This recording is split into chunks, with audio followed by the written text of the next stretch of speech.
pagrindinis akcentas, kurį norėčiau paminėti, kad tai yra Akmenės krašto šeimų šventė. Ir labai man gražu žiūrėti, kada tėveliai dainavo, seneliai kūrė smuikelį ir dabar mažieji vaikai, anūkai taip pat atlieka smuikelį kūrinius. Jie dalyvauja programoje.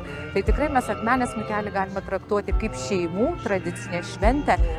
Metai iš metų perdodama iš kartos į kartą, atlikėjai, tėvai, seneliai perduoda šią tradiciją. Ir mes tikrai turim vaikų, kurie prie manęs per 10 metų užaugo ir tapo atlikėjai štai šventės.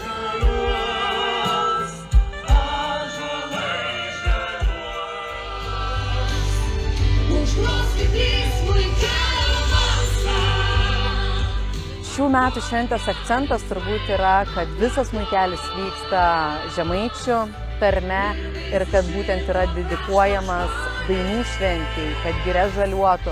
Tai tas ir yra mūsų jau akcentas, kad mes galime dovanoti ne tik savo emociją, bet būtent ir apčiuopiamąjį ąžuolą ir kiekvienas vadovas išsineš iš šventės būtent gražų simbolį, būtent Akmenės smuikelio simbolį.